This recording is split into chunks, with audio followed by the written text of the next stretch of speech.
Penguin Random House Audio presents The Sisterhood, The Secret History of Women at the CIA. This is the author, Liza Mundy. For Anna and Robin, who make my world and the world a better place.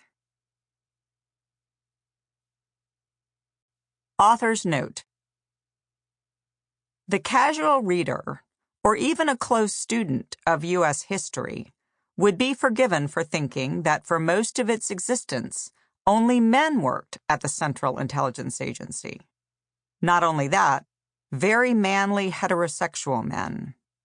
Countless books exist about America's flagship spy agency, its legacy, actions, errors, achievements, and it's striking how many include the words man or men in the title. In 1971, when CIA Director Richard Helms was trying to persuade newspaper editors that there was virtue in American spycraft, he asserted that the nation must, to a degree, take it on faith that we too are honorable men devoted to her service. A later director, William Colby, titled his autobiography Honorable Men. Helms's own biography was The Man Who Kept the Secrets. Ray Klein, who founded U.S. intelligence analysis during World War II, speaks in his memoir of The Men Who Made CIA. William Stevenson, the British emissary who coaxed the Americans into creating a spy service to begin with, was a man called Intrepid. A long-serving agency lawyer named John Rizzo called his book Company Man. The journalist Evan Thomas titled his book about the early architects, The Very Best Men. Best was laced with irony. Men was not. Yet fast forward to today, and you'd be forgiven for thinking women now practically run the place. And one has. Gina Haspel, who served as the first female CIA director from 2018 to 2021. This shift in perception is one part real progress, one part Hollywood fiction. In the 2010s and 2020s, American films and television shows became peopled with female spies, often blonde, usually slim, always brilliant, invariably problematic. The best known is Maya, protagonist of Kathryn Bigelow's 2012 film Zero Dark 30, a character based on a group of real women who hunted Osama bin Laden.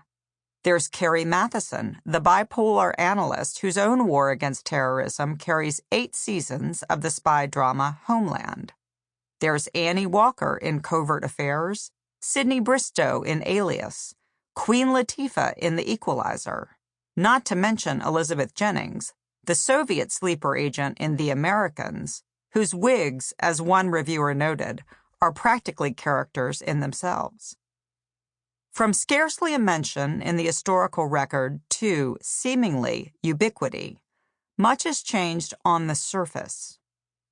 But what resemblance does reality bear to Hollywood's flock of fierce female spies? Do these women, who sometimes seem as though they arrived on the scene en masse after the 9/11 terrorist attacks, have predecessors? If so, who were those women? Where did they come from? And what did they contribute to American national security?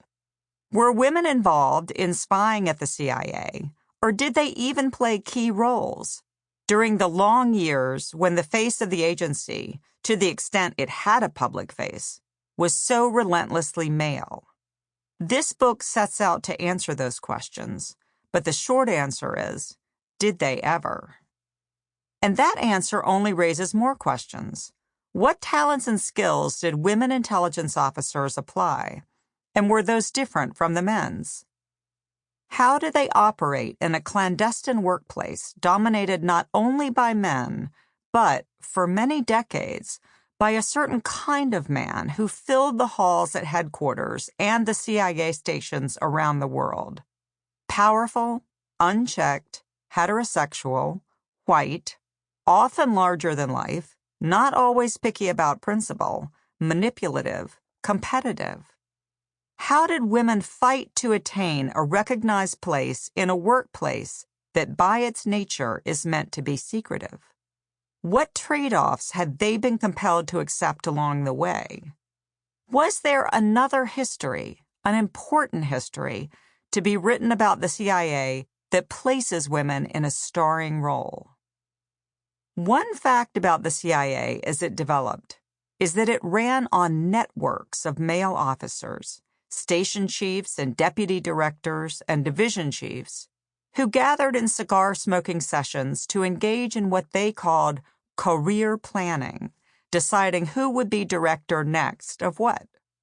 It's also true that the men undermined one another, and the savvy ones surrounded themselves with team players and loyalists. As I discovered, however, there was another network at work in these decades, one built by women. A sisterhood, as I would come to think of it, a word the women often use themselves.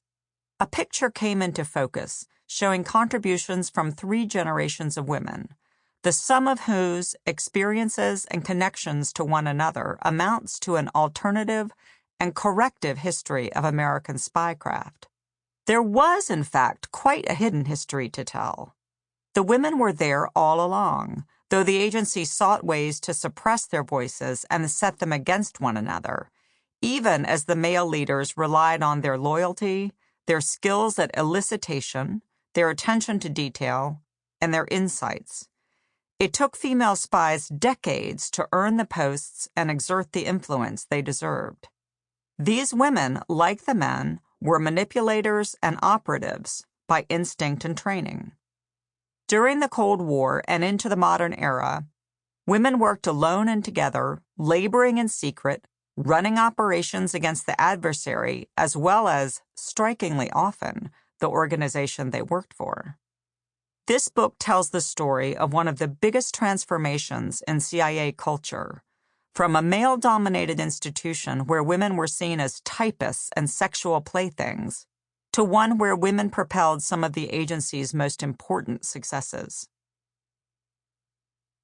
Embarking on this research, I knew from experience that those whose contributions to history fall under the umbrella of intelligence are especially easy to overlook.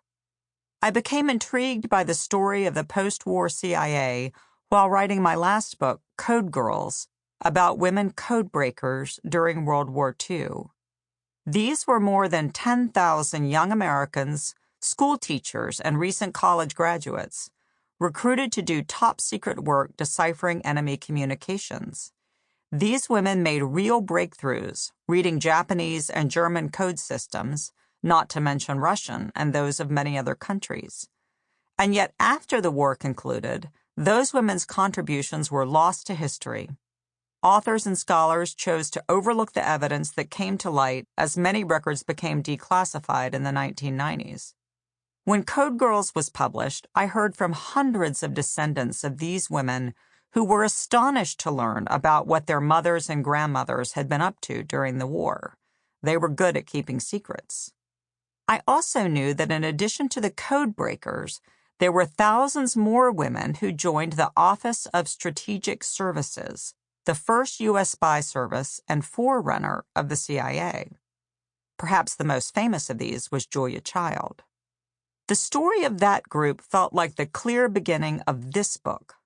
That makes it in some ways a natural follow-up to Code Girls, which concludes in 1945 with the end of the war, when all but a handful of codebreakers returned to their private lives at the behest of Uncle Sam. For the Allies, World War II was a moment, however brief, however imperfect, of what we now call inclusion, and that willingness to be inclusive was one reason the Allies won. The Germans considered bringing women into the Nazi war machine and decided not to. They felt women belonged at home. So did the Japanese War Cabinet. But progress in the United States, as is so often the case, did not proceed in a straight line. One poignant reminder of what happened after the war came in the form of a note I discovered from 1952 when Ruth Weston Cable, a code-breaking mathematician with the National Security Agency, took out a pen and a small piece of blank unlined paper, and in neat looping... Sample complete. Ready to continue?